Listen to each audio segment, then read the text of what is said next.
Hey, everybody, it's Amanda Radke back for another episode of the Heart of Rural America podcast, the show where we highlight great people doing inspiring things in their rural communities to make agriculture and this country stronger.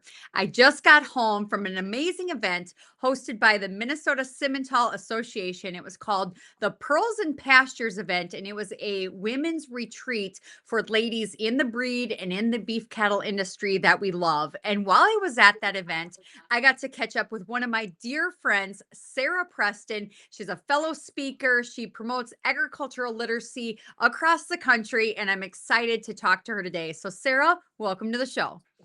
Well, thank you, Amanda, for having me. So, your presentation was incredible and your message was just right on point. And I think I really wanted to sit down and visit with you on an episode of the podcast because March is Ag Literacy Month. It's a time where farmers and ranchers across the country should really be encouraged to think about getting into the classroom and teaching kids about where their food comes from. You are an expert in this field, and your presentation talked about the work you are doing on the ground, and you gave a lot of encouraging words for the ladies in attendance. So, just to kick things off on the show today, tell us a little bit about who you are, what you do, and we'll get into the nitty gritty of your work throughout the show as well. Yeah. Well, I guess I am a sixth generation livestock producer. I grew up in southern Minnesota by New Richland. And there, I guess I'm the oldest of three girls. So I have two younger sisters. And was heavily involved in 4 H and FFA. That was kind of my thing. While a lot of my friends played sports, showing livestock was my sport. And we enjoyed traveling around the state and even around the country showing livestock as a family. And through 4 H, I really found a passion for connecting with youth and sharing about agriculture. And I also found a passion for the dairy industry, which led me to the University of Wisconsin River Falls. And there I majored in agricultural marketing and communications and also was on the dairy judging team. When I was there, I also had a lot of close friends that told me, you should really be an ag ed major. But I thought I wanted to go more of the business side of the agricultural industry. And so I stayed with my major. And I also thought maybe I would be involved in the dairy industry. Well, I ended up after college meeting and marrying an Iowa beef farmer. And so now I live in northern Iowa, outside of Sway City. And there we farm with my husband Jared's multi-generational farm family. And that includes our three kids. So we have a daughter, Nora, who is 8, Maggie, who is 5, and Croy, who is 3. And so we really enjoy being on the farm as a family and really getting to teach our kids what we do on the farm. But again, one of the interests that I've always had is around agriculture education. And so as a mom and getting to be a part of the agricultural industry, I continue to see a gap for connecting our youth to agriculture. And so that led me to a couple different roles. I serve as an agriculture educator for our local Ag in the Classroom, which is North Central Iowa Ag in the Classroom, and have been able to do a lot of really neat things there. But we serve more of a 11 county area. And so I was still seeing a need for around the state and even for teachers outside of the state of Iowa, wanting to have additional resources and ways that they're able to connect with farmers and have their students understand where their food comes from and how it is grown, which led me to then creating a program called There's a Farmer in My Classroom, which is a virtual program that teachers are able to access to really give them the behind the scenes look on a variety of different farms to really see the diversity in agriculture. And so, agricultural literacy has been something that I've been very passionate about and certainly have been focusing on these last several years and continue to see a lot of excitement from teachers, from farmers and ranchers, as well as youth focusing on this area. So I'm sure people listening to this show can see why you and I have connected and relate Yes. to each other. So I'm the oldest of three girls. I've got four kids, but we both have a baby Croy that we we can Mhm. relate to, and then just that passion for teaching people about where their food comes from. So it's been an honor to see you utilize some of my books in the classroom and just see what you do with the work that you are active in elementary schools and middle schools across the state of Iowa. How did you really get started into the programming that you're involved in? I mean, where did it start from, and how has it kind of evolved? Yeah. So with Egg in the Classroom, I came onto that. Actually, I started there the week before we went into COVID and Oh, the entire world shut down. And so I got 1 week into the classrooms, and then for the rest of the school year, we were done. And then summer came along, and there was a lot of conversation around, are we or are we not going to be going back to school? And if we are, will volunteers be able to come into the classrooms, or will it just be closed off to students and teachers only? And right. so, wanting to still find a way to connect these kids to agriculture, I put on my creative marketing educator hat and came up with an adopt a cow program. And this is where our local second graders adopt one of my family's cows, our beef cows, and it is a pregnant female. And so they get this class cow and they get to name it, and they become heavily invested in this animal because I do Zoom sessions with them. They get some additional resources to learn more about beef farming and how we take care of our cows. And then their cow has a calf, which is very exciting. And then at the end of the school year, they're invited to our farm. And so I was doing this program and, posting about it here and there on social media, and having a lot of teachers reach out to me from even different states saying, how can we get involved in something like this? It's really cool what you're able to do with your family farm and showcase your cattle and your love for cattle. So how can we be involved? And Yeah. then that's gave me the idea for there's a farmer in my classroom, and so this is a program that is very complementary to the current Egg in the Classroom curriculum or efforts that are going on there, because I like being involved in both. But this is really a resource for teachers. So, like I said, it's virtual, but still gives kids those connection to farmers as I take them to different farms, and they're able to then connect with other farmers or ranchers and be able to see what they do on their operation. And so a lot of it is more connection based and relationship based, but also, again, with that underlying having them understand where their food comes from, as well as hopefully sparking some of that curiosity and interest in these kids so that they might be able to be egg leaders someday down the road because of this initial interaction that they've had with a farmer and in agriculture. Well, I think that's great, and I had no idea you kind of started in the midst of COVID. So a lot of people don't realize, like, I had only written my first book, Levi's Lost Calf, in 2011, and the next one didn't come until the end of 2019, and now there's 11 out. But they all kind of started following like during COVID years because why? We couldn't do farm tours anymore. We couldn't get into the classroom anymore, and I realized, man, outside of social media, the only way I could get into schools and libraries was with a book. And, like, Mm-hmm. that could be there that the kids could have access to, but I couldn't. So it did take some creative brainstorming to kind of work around that limitation at that time. But in your presentation, you had talked about having 150 kids on your farm and being like, okay, husband, like, here we go. So I guess talk a little bit about how you get your family involved in this advocacy and this outreach, because I think a lot of families could follow your example and how you guys make it work. Yeah. So I would say I am very thankful that I have a family that's very supportive of this. I grew up, actually, my family grew up more with meat goats. I was involved in the dairy industry. I had some wonderful mentors in the dairy industry. However, my family raised meat goats.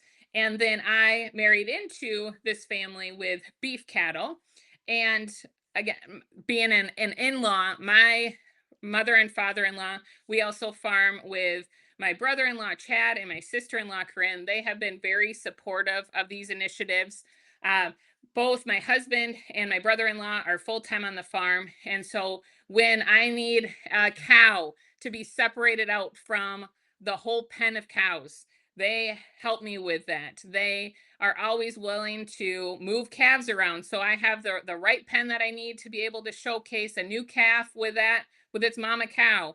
And then again, when all these kids come to our farm at the end of the school year, they help move where animals wherever they're needed. And then my loving husband is always willing. And I say willing loosely because sometimes he doesn't always enjoy it as much as I do, but he does a wonderful job. And when we have this many kids of second graders, and which can be a very interesting situation when you have 150 second graders get off the bus, but is always willing to jump in and to share our farm with these kids. He also gives the tours. Sometimes I think the kids actually prefer him giving the tour than me because he lets them see the cool things, like he opens up the shed to let them see the combines, or he'll take out the sprayer beforehand and will open up the boom so they can see what 110 feet look like. But he's able to give them some of the additional insight as well. And my in-laws still live on the family farm, and so they're always very open to having all of these different students, as well as I've hosted other events on the farm, and they're always very supportive of me and my passion to bring agriculture to so many different people.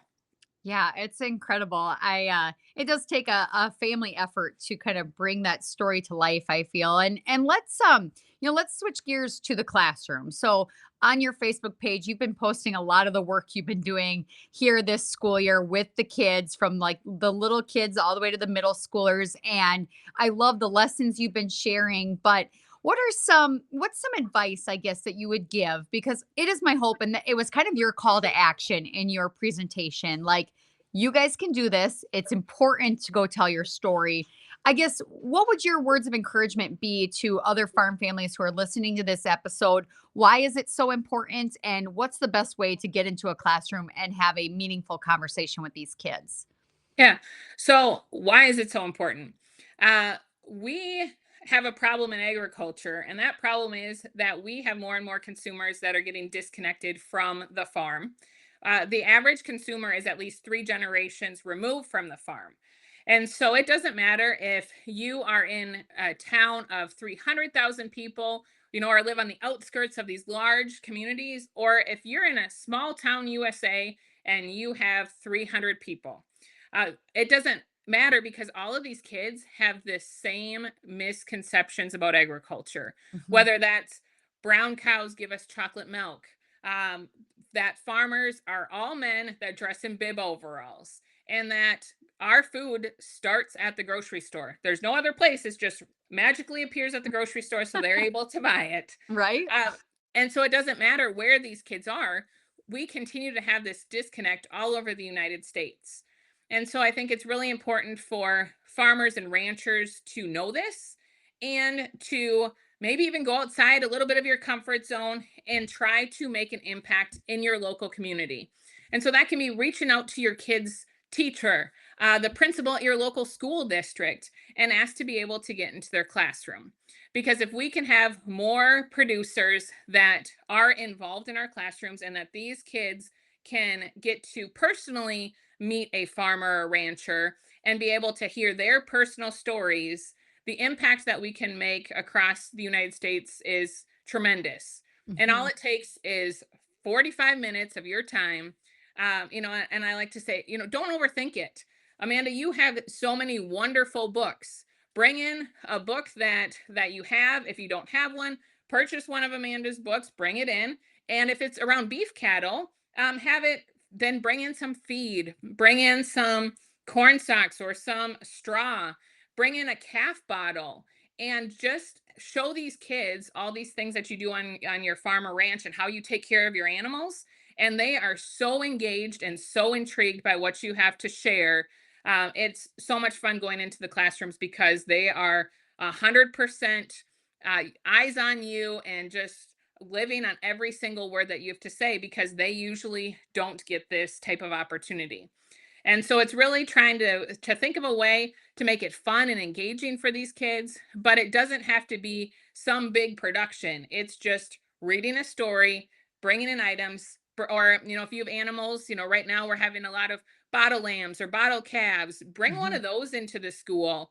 And if you bring one of those animals, I bet you can almost see every single grade or as many grades as you want to, Yep. because everyone is drawn to animals, especially animals that they might not usually get to see.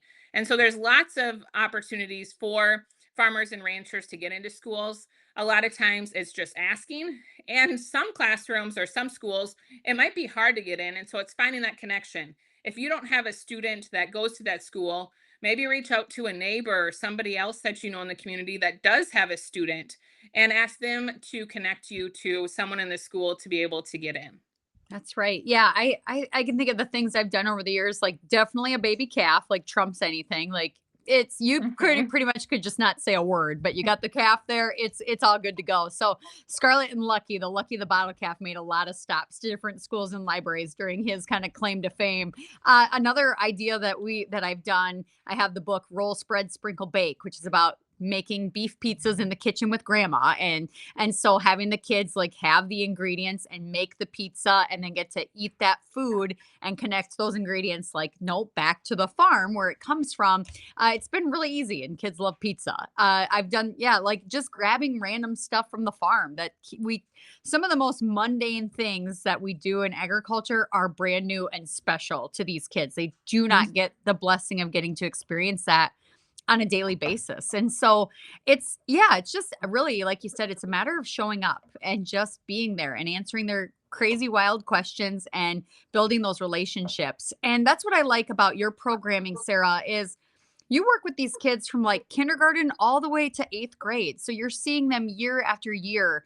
Talk to me a little bit about kind of seeing that evolution of these students from like maybe knowing nothing to, the knowledge that they've gained by the time they're ready to hit high school. Yeah. And so, like Amanda said, we're seeing these kids for many years, and it's fun because you're able to get a relationship with them, whether they know you by your name or some kids also refer to me as, oh, the egg lady's here, Yep. which I will happily take as a title. And then, especially with the adopt a cow kids, after I have them in second grade, those next coming years, anytime I walk into the classroom, too, you kind of feel like a celebrity because they all know your name and they're all running up to you to ask different questions.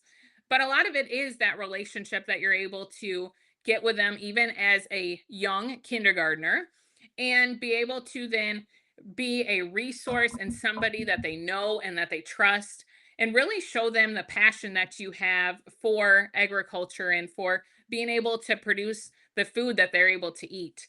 And, it's fun when you go in with these kindergartners. A lot of it is, talking like farm animal families and them starting to connect which animals, go with it, which animals. And then by the time they are in middle school, we're talking more about trade. We're talking precision agriculture. We're talking about all the variety of careers in agriculture, or even if it's not a career in agriculture, how agriculture impacts that career. And so, really going from some basic level knowledge and some, more fun, cutesy type of activities that really engage those kindergartners, or, in first grade, one of the lessons we do is we learn about dairy cows and they get to make butter. Oh, wow. And then as they get older, really looking at some lessons that show the impact of the industry and the opportunities that agriculture has, as these middle schoolers are getting into thinking about, what do they have an interest in doing in their life? What do they want their career to look like?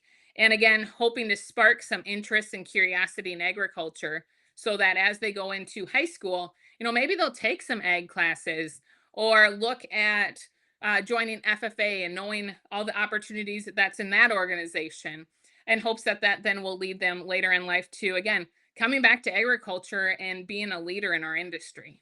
Yeah. And it's an interesting you had in visiting before the recording, we had talked about how you're also kind of reaching the teachers too. Can you talk about kind of just like maybe some of the feedback you get from the educators as well when you're presenting? So when we go into a classroom, the teachers are there, and a lot of times they're actually very engaged in the lessons or sitting back, listening. And for the eighth graders, one of the lessons that we do, and this is the last time we see them as they go into high school, is we have that lesson that's tied to careers. And we then have a sheet of byproducts. From the byproducts are from corn, from soybeans, from beef and pork. And we then talk about all of the different careers that you could have, like a lawyer. But then their job is to then look at all these byproducts and then tie them to, well, what is a lawyer going to use every day or in their job? And it's an aha moment of, oh, all of these things that even a lawyer needs touches agriculture. And we talk, well, maybe they're not in agriculture, there's ag lawyers, but Mhm. our farmers and ranchers, maybe, are they going to use a lawyer and being able to tie all the careers? And so I think that's good for the teachers to see, so that again, as they have these students, and I have learned how much teachers truly care and are invested in their students. If they can see these opportunities, they can also see kids that have these types of skill sets, or a kid that is super into computers and software, and if they know there is an opportunity in precision agriculture, they can help try to nurture and invest in that student so that they can help guide them in the way, to be able to see those opportunities. And maybe eventually they'll be a precision ag specialist. Right. Well, and I think, there's been some pushback I've gotten over the years of either like larger urban school districts, they don't really value that agricultural education or that FFA component. They don't see how it's relevant to the real world. But food and agriculture is literally it's science, it's technology, it's research, it's reading and writing and math, it's all the things. And it's just a matter of can we present it to these educators so that it fits into their core curriculum of these are the standards and metrics I have to meet. This is the testing I have to focus on. And so I guess how have you kind of catered to some of those, guidelines, restrictions, or things that educators are really needing to fulfill their obligations in the classroom? So I have learned from being in the classroom and talking with teachers is teachers have so much on their plate. Hmm. They have, whether it's with the students and what they need to be covering in the school year, interesting class dynamics. They have more on their plate than most people know. And so for me, it's always what type of value can we also provide to the teacher? Yep. And a lot of that comes down to, like you were saying, Amanda, the STEM. There's a huge push for STEM right now. And because of the science, the technology, the engineering, all farmers and ranchers have to do math, sometimes Yep. more than we would like to do, Right. but it's all tied together. And if that's there's a big push at a lot of state levels to have more focus on that, and agriculture is an easy shoe in for those types of standards that teachers need to meet. And so when creating programming also for There's a Farm in My Classroom, I've stepped back and looked at, okay, what are all these standards for each grade level that these teachers need to meet? And how can these agricultural lessons fulfill some of those standards in core curriculum? And so, again, it's making it so that not only is it exciting and educating for these students, but it helps check one of those boxes for the teachers, so it Hmm. adds value in the classroom. And if we can mesh those two together, I feel like it's a pretty good package deal for a lot of educators. Absolutely. And that's kind of always been the focus with my books too. It's like every book was written to be accurate about agriculture, to be used in an elementary setting and I've always kind of written them like for the third grade reading level with the hopes that like the kindergarten teachers can still use it and grow into it. And then the older kids won't roll their eyes at it and think this is too cutesy. But every book either has like a spelling list or an activity or some kind of lesson or discussion questions, because it's my hope that it will become a tool, a resource for the educator and not just another book on the shelf. In your work, I guess what's been the most rewarding thing of all the farm tours and the getting to show kids how birth looks like and going into the classroom and doing these lessons? What's been the most rewarding for you? Definitely the long-term impact that these lessons can make. When starting with Adopt a Cow, my first group of kids are now sixth graders. And those sixth graders will stop me at grocery stores, at city or county events that could be farther away.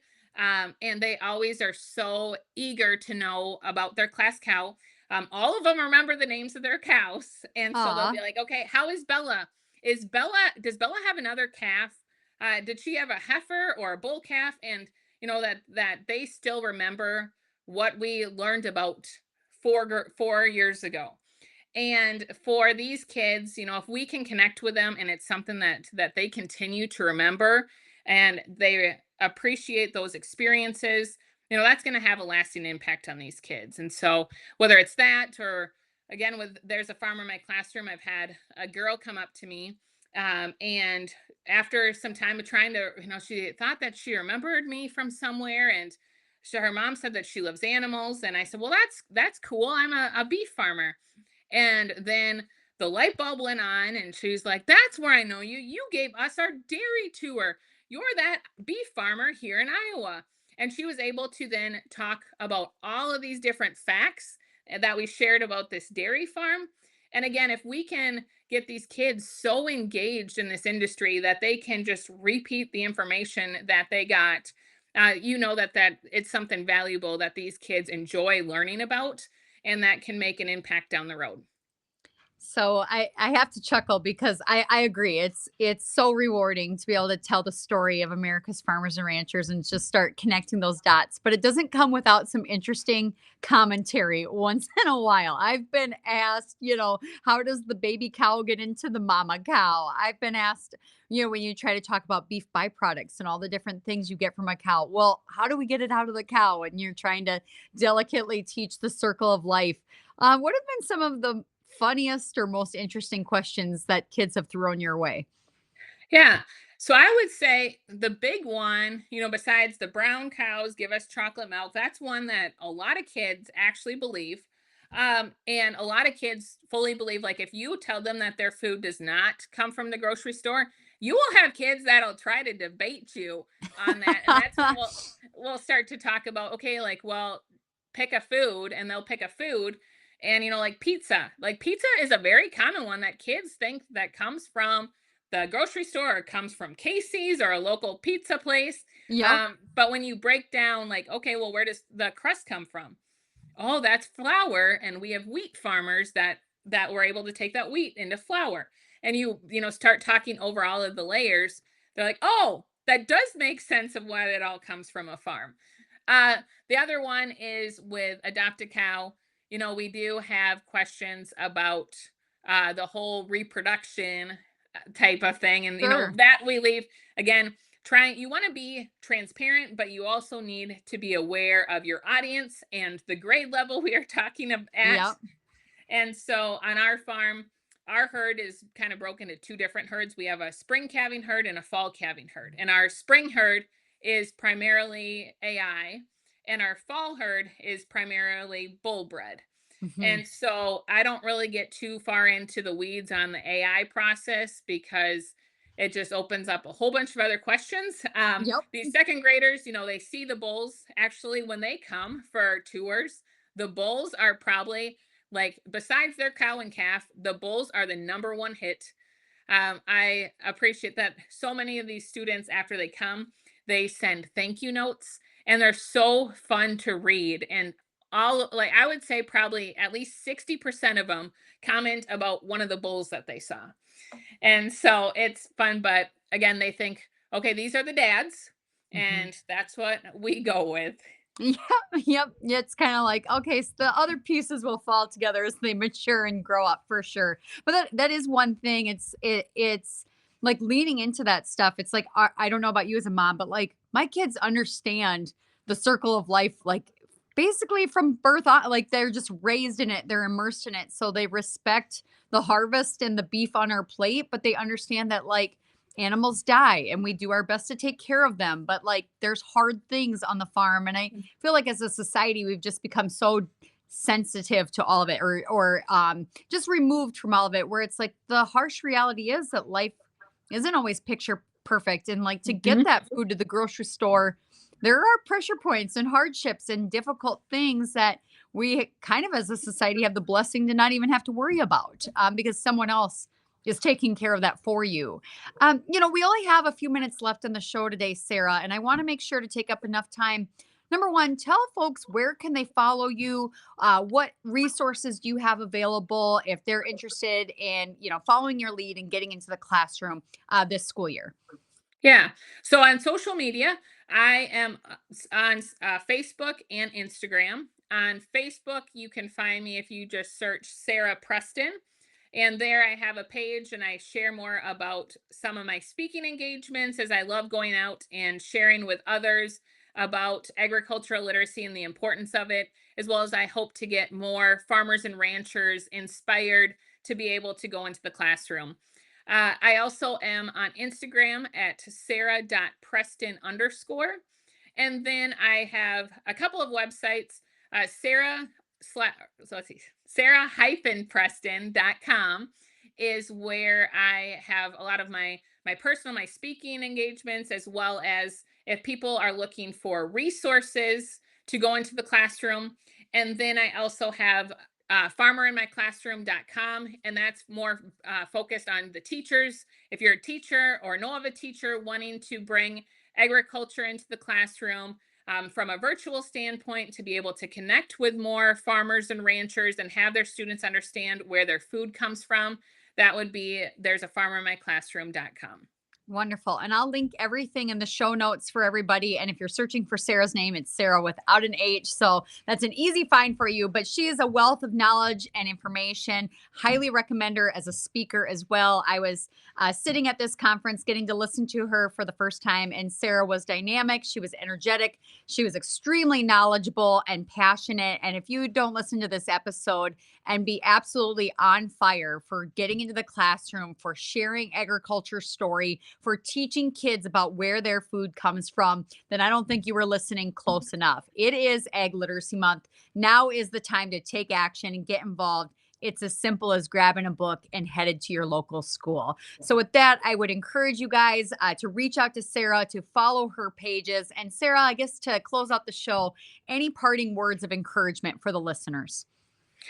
Just like you said, Amanda, think of many hands make light work. If we all make it a priority to spend 45 minutes into the classroom, the impact that we can have together as producers in the agricultural industry is tremendous. So think of a creative way, think of just something to be able to get yourself into the classroom. Again, get one of Amanda's books or another book that you have, bring it into the classroom and be able to share what you do on your farm or ranch and why you do it. And these kids will be so excited to have you in the classroom. It might just give you the bug to go back in for another time. That's right. Well, thank you so much for joining me on the show today, Sarah. I hope we get to see each other on the Dusty Trail very soon. If you guys are listening to this, I will be on the road here, headed out to the Utah FFA Association or FFA annual convention in Logan, Utah this week. The following week, I'll be at a Mississippi Women in Ag event in Starkville, Mississippi. But of course, you can check my speaking schedule down the road at amandaradke.com, and then be sure to follow Sarah as well. I have a feeling you're going to be seeing her at some conventions very, very soon. So thank you so much. We'll see you next week on the Heart of Rural America. If you enjoyed the content, be sure to subscribe, leave me a note, and let me know what other guests you might want me to have on the show next. We'll see you next Wednesday.